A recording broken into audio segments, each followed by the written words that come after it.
Hai, nama saya Diswandi dan saya akan menjelaskan kepada Anda 3 metode ataupun 3 cara pandang hidup seorang manusia.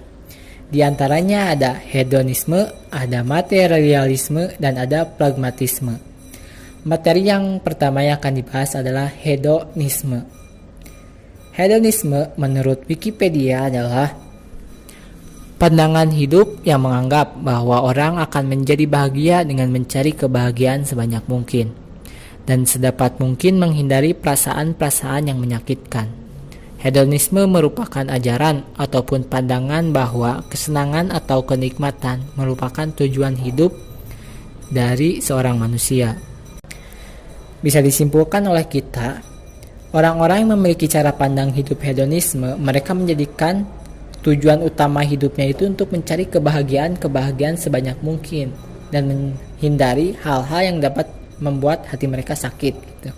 Jadi mereka sebisa mungkin memenuhi hawa nafsu mereka dengan berbagai cara. Misal dengan membeli produk-produk terbaru itu membuat mereka senang, maka mereka akan membeli produk-produk terbaru. Misal dengan mobil, maka mereka akan membeli mobil-mobil keluaran terbaru karena hal tersebut dapat membuat mereka senang. Atau mungkin mereka mabuk-mabukan itu dapat membuat mereka senang, maka mereka akan mengonsumsi ataupun minum-minuman keras untuk membuat diri mereka senang. Atau ada lagi mereka yang mengkonsumsi obat-obatan, karena hal itu dapat membuat mereka senang, maka mereka akan mengkonsumsi obat-obatan karena mendatangkan kesenangan bagi mereka. Ataupun cara-cara lainnya seperti dengan berbelanja mungkin, atau dengan mereka datang ke tempat-tempat hiburan, mereka misal dengan olahraga, ataupun hal-hal lainnya. Selama itu dapat membuat diri mereka senang dan mendatangkan rasa senang kepada mereka, hal itu dapat memenuhi hawa nafsu pada diri mereka, maka mereka akan melakukan hal-hal tersebut. Hal itulah yang dilakukan oleh orang-orang yang memiliki cara pandang hidup hedonisme. Mereka melakukan segala hal yang mendatangkan kesenangan kepada diri mereka. Karena tujuan hidup mereka adalah untuk mencari kesenangan. Dan bagaimana asal-usul ataupun latar belakang adanya cara pandang hidup hedonisme. Hal ini ada pada saat zaman filsuf, yaitu pada tahun 433 sebelum Masehi, di mana pada saat itu Socrates menanyakan bahwa apa sebenarnya tujuan hidup ataupun tujuan akhir dari seorang manusia. Dijawablah oleh Aristippus bahwa tujuan hidup ataupun hal yang penting bagi seorang manusia adalah kesenangan. Karena kita ketahui bahwa seorang manusia itu dari sejak kecil mereka akan mencari kesenangan-kesenangan yang ada, dan jika hal itu tidak didapat, hal itu tidak dicapai, maka manusia itu akan mencari hal-hal lainnya yang dapat membuat mereka senang. Hal itulah yang menjadi latar belakang adanya cara pandang hidup seorang hedonisme. Selanjutnya kita akan membahas tentang cara pandang hidup yang kedua, yakni materialisme.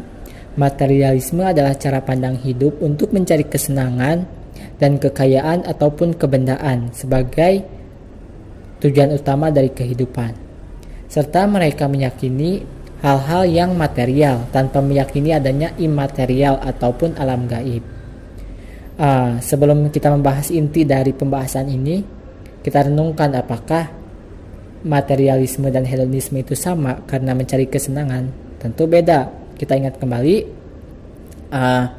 bahwa hedonisme itu suatu cara pandangan hidup untuk mencari kesenangan-kesenangan, dan biasanya hedonisme itu lebih ke menghabiskan harta kekayaan yang dimiliki.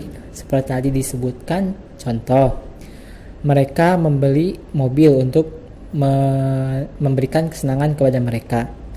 Mereka meminum alkohol, mereka berbelanja, mereka pergi ke tempat-tempat hiburan untuk memberikan rasa senang kepada mereka, dan biasanya itu hal-hal tersebut bisa menghabiskan harta kekayaan yang mereka memiliki.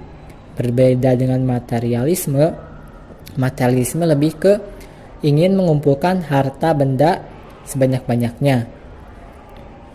Jadi hal itulah yang membedakan antara hedonisme dan materialisme, walaupun kedua-duanya juga sama-sama mencari kesenangan.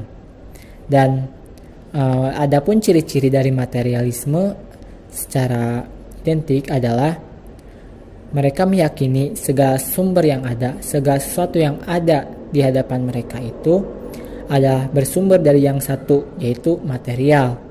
Dan mereka meyakini bahwa tidak adanya alam gaib. Alam gaib seperti apa? Seperti adanya Tuhan, malaikat, jin, genderuwo, pocong, dan lain-lainnya. Mereka tidak meyakini hal-hal gaib tersebut.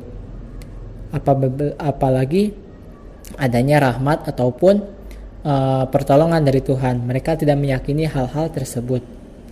Lalu poin selanjutnya adalah mereka juga meyakini bahwa panca indera yang mereka miliki adalah satu-satunya cara untuk mendapatkan ilmu, dan mereka menjadikan ilmu sebagai suatu alat untuk menggantikan agama yang ada. Jadi mereka bertumpu ataupun meyakini secara penuh akan ilmu pengetahuan tanpa adanya agama. Lantas, contoh dalam kehidupan sehari-harinya itu seperti apa? Mereka yang berpandangan materialisme. Orang-orang yang berpandangan materialisme, contohnya saja adalah orang yang bekerja di suatu perusahaan. Mereka mempunyai jabatan yang cukup menjanjikan gitu. Mereka yakini dengan jabatan itulah hanya satu-satunya cara untuk memenuhi kehidupan mereka, satu-satunya cara untuk membuat mereka senang. Dengan jabatan itu, dengan kerja keras mereka, dengan cara-cara itulah mereka dapat mencapai tujuan-tujuan hidupnya. Mereka tidak meyakini bahwa apapun yang mereka lakukan, usaha-usaha mereka lakukan, kerja keras mereka lakukan itu tidak dibantu oleh Tuhan. Mereka meyakini bahwa hal yang mereka dapatkan itu didapat oleh hasil kerja keras mereka tanpa adanya bantuan dari alam gaib, seperti kalau kita yakini ada rahmat Tuhan, pertolongan Allah, bimbingan Allah, dan lain-lainnya. Mereka tidak meyakini, mereka hanya yakin bahwa mereka mendapatkan hal itu semua dengan jerih payah dan hasil kerja keras mereka dengan panca indera yang mereka miliki. Hal itulah merupakan gambaran dari cara pandang materialisme. Selanjutnya kita akan membahas materi ataupun cara pandang hidup yang ketiga, yakni pragmatisme. Pragmatisme adalah suatu pandangan hidup yang mengajarkan bahwa yang benar adalah suatu yang menjelaskan dirinya itu benar, dengan perantaraan akibat-akibat yang bermanfaat serta praktis. Pedoman mereka yang memiliki cara pandang hidup pragmatisme adalah pengamatan logika.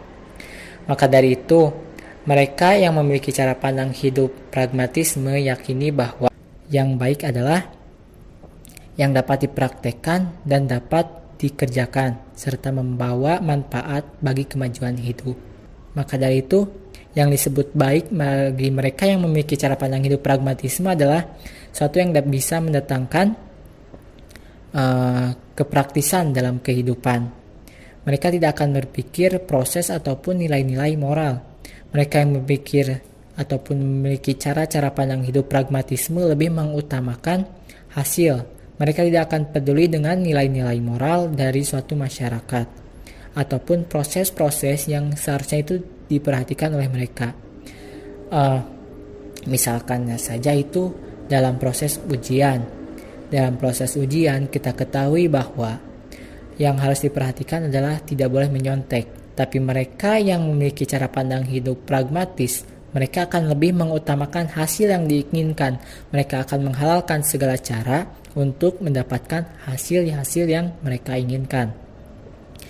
Apapun caranya, misalkan dengan menyontek, walaupun dalam moral itu tidak baik itu. Tapi karena mereka lebih tertuju pada hasil, mereka akan terfokus pada hasil-hasil tersebut, sehingga apapun caranya mereka akan melakukannya. Ataupun contoh lainnya adalah seorang guru yang berusaha menginginkan hasil di mana murid-muridnya itu memiliki hasil-hasil, memiliki cara belajar sesuai dengan kurikulum yang ada, tanpa peduli apakah murid tersebut misalnya paham atau tidak, apakah murid itu bisa mengembangkan ilmu-ilmu yang telah diberikan, bisa memanfaatkan ilmu-ilmu tersebut atau tidak. Guru tersebut tidak akan peduli karena hasil yang ia inginkan adalah murid-muridnya bisa belajar dengan atau sesuai dengan kompetensi kurikulum yang ada. Maka dari itu, segala cara yang bisa dilakukan demi terwujudnya hasil tersebut akan ia lakukan. Lalu, apa asal-usul ataupun latar belakang dari adanya cara pandang hidup pragmatisme? Pragmatisme muncul ataupun lahir di Amerika Serikat pada tahun 1870-an dan dipopulerkan ataupun disampaikan oleh Charles Peirce pada tahun 1878. Metode pragmatisme yang diyakini oleh Peirce adalah menekankan cara berpikir individu yang aktif dalam menerima ataupun berpikir. Ia menolak bahwa pikiran hanya penonton pasif yang menerima gagasan secara terpisah dan jelas. Seperti itulah latar belakang dari adanya pragmatisme. Demikian penjelasan dari cara pandang hidup antara hedonisme, materialisme, dan pragmatisme. Saya Adi Suwandi, wassalamualaikum warahmatullahi wabarakatuh.